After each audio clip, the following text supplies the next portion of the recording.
होने का नहीं है। जितना जल्दी हो सके हमें बुद्ध की शरण में जाना चाहिए, हमें चरित्रवान बनना चाहिए, हमें नैतिकतावान बनना चाहिए, हमें प्रज्ञावान बनना चाहिए। नहीं सुनी हमने अपनी आंखों से, हम स्वयं गवाह हैं। सफल आंदोलन फेल हुए देखे, कारण यही कि हमने जातवाद नहीं समझा, हमने बुद्ध के संदेश को नहीं समझा, हमने बाबा साहब के संदेश को नहीं समझा। हम अपने जन्मबल में ही भूले रहे। जानते हो, भगवान बुद्ध ने जब बोधि प्राप्त की, उनके समक्ष एक ही चिंता थी। जो पढ़ते लिखते हो, जिनको पढ़ने लिखने का जुनून सवार हो, वो विनय पिटक को पढ़ें। भगवान बुद्ध तैयार नहीं थे कि हम इन लोगों के बीच में जाएं। उनको आशंका थी कि ये काम राग में फंसे लोग हमारी बात नहीं समझ पाएंगे, जबकि बोधि प्राप्त उन्होंने इसीलिए की थी कि इस समाज को हम समझाएं। किसी तरीके से वो तैयार हुए, लोगों के बीच में गए, उनको समझाया। समझे लोग, सम्राट अशोक का एक ऐसा इतिहास में समय है जो हमें बताता है कि पूरा भारत बुद्धमय था। बाबा साहब अम्बेडकर ने सूत्रों की खोज उसमें लिखा है कि दुनिया के इतिहासकारों ने पक्षपातपूर्ण लिखा है। उन्होंने बुद्ध को नजरअंदाज किया है। बाबा साहब कहते हैं हमें इसका खेद है। हम पूछते हैं उनसे कि विश्व के इतिहास में भारत बुद्धमय था। सम्राट अशोक के समय में इतिहासकार बताएं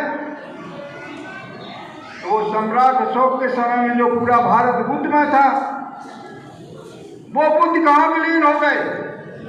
वो बुद्धिस्ट इस दुनिया से कहाँ चले गए? इतिहास इसका खोज लीजिए। हम लोग पढ़ लिख गए हैं, IAS बन गए, IPS बन गए, बहुत बड़े बड़े पदों पर पहुंच गए, लेकिन काम राग में फंसे होने के कारण हम केवल उसी में विलीन रहे। ये रिक्शा खिलिया वाले या खेत किसान लोग वाले लोगों का ये काम नहीं था। हम पढ़े लिखे लोगों ने बहुत बड़ा अपराध किया। गुनहगार ब्राह्मण ठाकुर नहीं है, गुनहगार मनुवादी व्यवस्था नहीं है।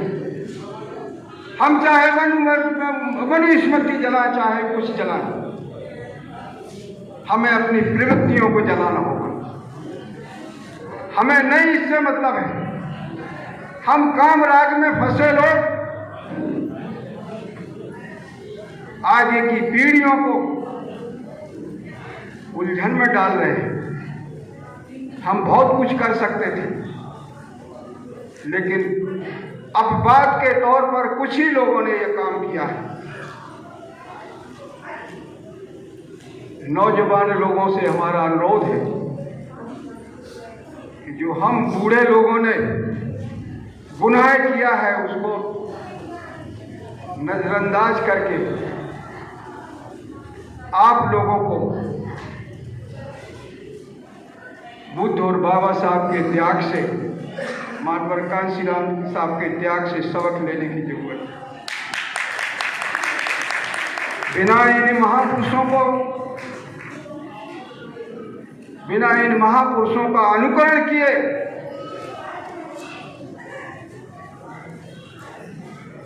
हम आगे नहीं चल सकते। तीखी बारी बोलने में तकलीफ हुई, लेकिन मुझे ऐसा लगता है कि हमारे लिए तीखी बारी ही ज़्यादा आवश्यक है। हमारे लिए सम्मानीय शब्द शोभा नहीं देगा। बहुत गुनाह किया है बंधुओं।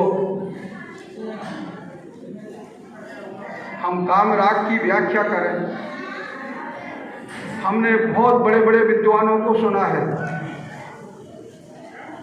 कि भगवान बुद्ध ने 4 आदि सत्यों की खोज की। दुख है, दुख का कारण है, दुख का निवारण है और दुख निवारण का मार्ग है। दुख क्या है? जन्म दुख है, जरा दुख है, मरण दुख है, प्रिय मिल जाए वो बिछुड़ जाए तो दुख है, अप्रिय मिल जाए तो वो दुख है। हम जो इच्छा कर रहे हैं वो इच्छा की पूर्ति ना हो तो वो भी दुख है। अंततः भगवान बुद्ध ने कहा कि 5 उपादान स्कंध ही दुख हैं। मैंने आज तक नहीं ये विद्वानों के मुंह से सुना कि वो लोगों को समझाएं कि 5 उपादान स्कंध हैं क्या। 5 उपादान स्कंदों की व्याख्या करता हुआ कोई विद्वान नजर नहीं आया। अब साधारण से लोग इस बात को क्या समझें। मैं व्याख्या करना चाह रहा था, कामराग की व्याख्या करना चाह रहा था, 5 उपादान स्कंदों की व्याख्या करना चाह रहा था, लेकिन क्योंकि हमें भी उड़ई तक जाना है, अंधेरा ना हो, उसकी वजह से और आप लोग भी सुबह से बैठे हुए हो तो हमें ऐसा लग रहा है कि हमारे लिए ये समीचीन नहीं होगा कि हम इसमें और समय दें और इस बात को आगे बढ़ाएं। तो इतना ही कह करके कि हमारे नौजवान साथी इधर बैठे हुए हैं, उनसे हमारा अनुरोध है कि हम लोग, हमारी कब आंखें मिच जाती हैं, कब तक हम इधर हैं, हमारा एक ही अनुरोध है आप लोगों से कि चाहे जितनी तकलीफ उठानी पड़े, अध्ययन को आगे करना। बाबा भगवान बुद्ध ने एक बहुत महत्वपूर्ण बात कही है कि गंदा पानी है, गंदे पानी में सोने की मोहर पड़ी है, वो किसी को, विद्वान को और मूर्ख को, किसी को नहीं दिखाई देगी।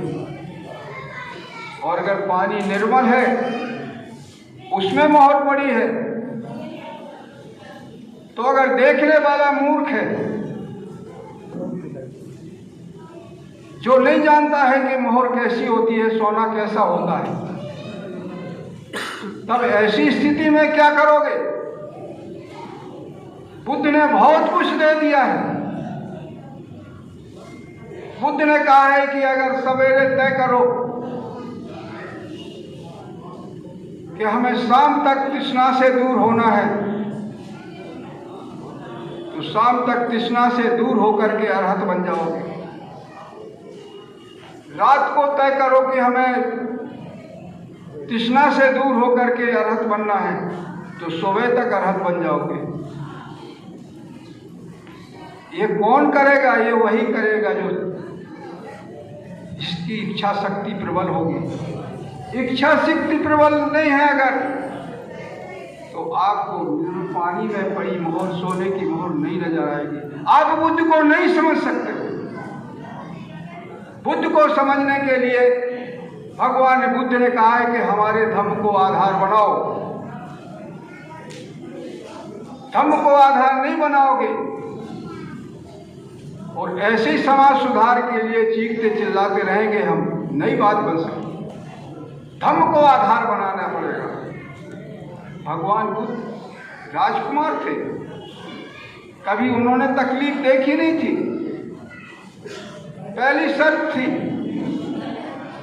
कि सर घुटाओ, दूसरी शर्त थी कि फटे चीथड़े कपड़ों का चीवर पहनो, और तीसरी सबसे कठिन शर्त थी कि भीख मांग के खाओ। संपूर्ण राजकुमार थे, बड़े बड़े सेठों के लड़के थे, जिन्होंने कभी तकलीफ नहीं देखी थी। इस मानवता बहाली के लिए क्या किया? हमें क्या करना पड़ेगा? हमारे पास फुर्सत नहीं है, हम कामराग में उलझे हैं। बिना त्याग के दुख से मुक्ति संभव नहीं। और त्याग कुछ नहीं करना है, केवल अध्ययन करना है, केवल पढ़ना है। कुछ लोग कहते हैं पढ़ने लिखने से क्या होता है? पढ़ने लिखने की कोई जरूरत नहीं है